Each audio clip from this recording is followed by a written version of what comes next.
UGWUMBA. Ụtụtụ ọma ndị Igbo ji eme ọnụ, ihe bụ UGWUMBA TV ime obi. Tata bụ ijele session maka ọgbọju ijele apụta. Ihe adịghị okwu tata maka Xenophobia nke ndị South Africa. Nya mkpamkpa ndị South Africa na-akpa ndị mba dị iche iche. Mana ihe gbasara anyị bụ nke na-akpọkọsa ndị Igbo n'ime ya. Amara ife bụ iwe ndị South Africa maka mgbe ha nwere nsogbu, mgbe ha na conflict surrounded with apartheid bụ ndị ọcha merefa. Nigeria sonyere ha gbataọsọ enyemaka n'ọrụ ha ọgụ dị na ya. Ndị mbọ dị iche iche ma Tanzania ihe ha na-achụ kịta ha na-asịsị ya bụ ndị nyerefe aka wee nọ ya bụ ọgụ. Mana ka o si bịa kịta gbajuo dọrọ obodo na ndị South Africa bute Xenophobia the second time. First time ọ bịara emechara akwụsị, second time ha bịakwana again. Na-akụ ndị mmadụ, na-egbu ndị mmadụ, na-ere shop, na-eme everything dị iche iche. Si ndị onye ọbụla na especially ndị Nigeria, maka na asị nwa agbọghọ bidoro enu hate ndị Nigeria na enyi nwoke bụ onye Nigeria wee mechasa na-emekwaghị si iwe na-ewu ya.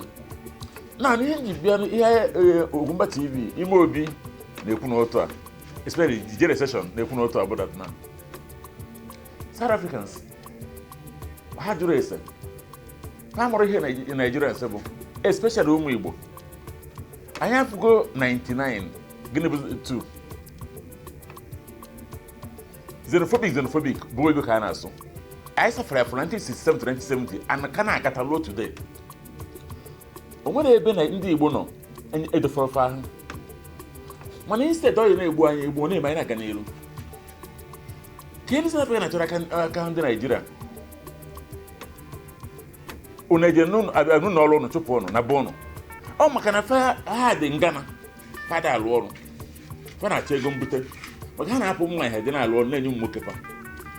Ụmụazị be anyị na-achọ ndụ onye South Africa ya ma onwe isi ọgụ ime ndị Igbo fa ama nna. Mana na-ekwu ndị Igbo ama nna from South, maka na anyị afụgo nke tọrọ bịati, o nwere ife a na-eme afụgo ọhịa na-afụ na Yoruba, ọ nke na-afụ na Hausa, ọ nke na-afụgo na Igbo. Ha na-eme Xenophobia wee bịa pụta akụ osisi ma anụ ọgụ. Ndị Igbo bido ụnụ ga-asị ogini. Even mgbe a nọ during Biafran genocide from 1967 to 1970, ọwụ ndị Igbo niile n'ugwu ọsọ anarụ ọkịma na ha kpechiri jee na mba Afrịka niile. Ihe so gị na-eme ndị Igbo agba ọsọ, anyị bụ oje mgbe enwe ilo. And one thing only addition na ndị Igbo enweghị ike ịbịa were ife abụrụ nkefa. Ha bịa enye ha ọrụ, ha ya alụsie ike ife n'ọdị ọrụ a na-aga. Ha na-achụ ego, ha na-achụsi ike, ya na-achụta ego, ya na-afụ ya anya. Amara ihe bụ iwe ndị a. Mana ihe ga-eweta na Nigerian gọọmenti ga-agba nkịtị because na mostly ụmụ Igbo bi ebe ahụ. Ha na-akụpụsị ụmụ Igbo, na-ebisi ihe ụmụ Igbo ha gba nkịtị. Ihe chọrọ ihe ọ bụ ndị federal gọọmenti ọrụgo time onye ekuni. Enwere lot of South African companies ebe ọ bụ na asị ndị nke anyị na-emechisi shops, na-akụrịsị shop anyị. As if you know time ndị banye eje ndị gọọmenti anyị step into ka emechi some of South African business dị ebe a ka a chụọ ha na be ha because na ịma si ndị be anyị na bọnụ ndị bọna nọ ebe anyị na-akpata ego bụ business ka chọrọ emechie ka emechisi anya okay. Enwere so many South African business like ama na enwelu MTN,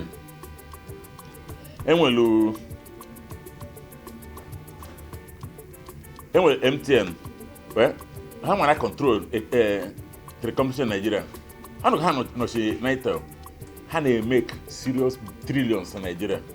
Amount of ha na-apụtasị se chụrụ aha ga-eje bụ over the franchise maka akpụkpọ achọ igbo isi akpụ afọ ọnụ ka akpụkpọ together ke maka multi choice.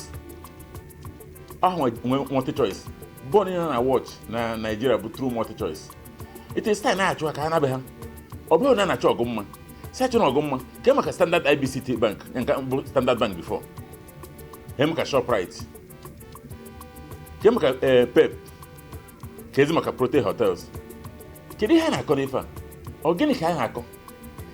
Nwanne ya nkịtị ha na-achụ ndị Igbo, na-egbu ndị Igbo, na-egbu ndị Nigerians. Nigerian gọọmenti na-enye anyị aka unu ekwena ka ihe a continue maka ihe na-ekwu si nye aka abụrụ atọ nkwere mgbe ọ ga-eluo ọ part of ihe gọọmenti ya control m.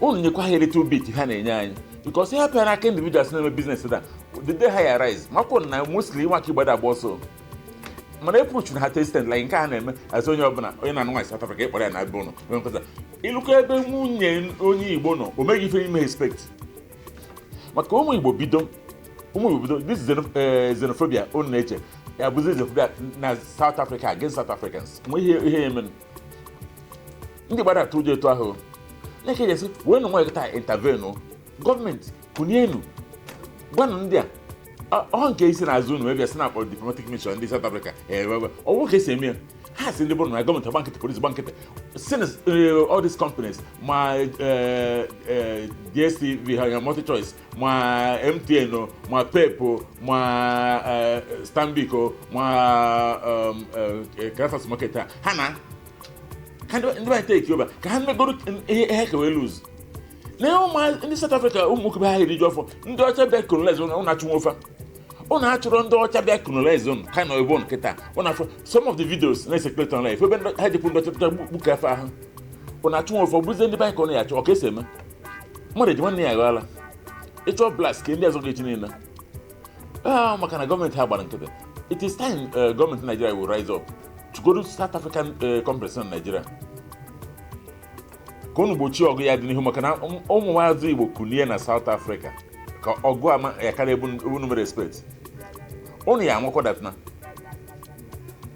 anyị eji ụjọ dara enwe n'elu and we have not been shown love before anywhere even n'obodo abụ Nigeria so ndị banyị na-akwanyere onwe ha ugwu ọ maka Nigeria banyị ka ụfọdụ ji wepụ apụ ọ maka Nigeria banyị ka anyị ji wepụ jee ebe ọzọ unu ekwana ka ọ escalate ya ekenekwa m unu like I said ihe na-ewute anyị n'UGWUMBA TV maka UGWUMBA TV ebe dị asụsụ Igbo ekwu okwu na-aga n'iru ebe anyị na-agwa ụmụ anyị eziokwu marakwa na n'UGWUMBA TV ime obi bụ obi eziokwu ife ọbụla anyị na-ekwu ebe eziokwu ana mgbe ọbụla apụtara ije recession ịma dat n'okwu atara nnukwu akpụ dị ba ekene m unu ana m asị ka anyị gaa n'iru ka ọ dịrị anyị mụ n'afa Jizọs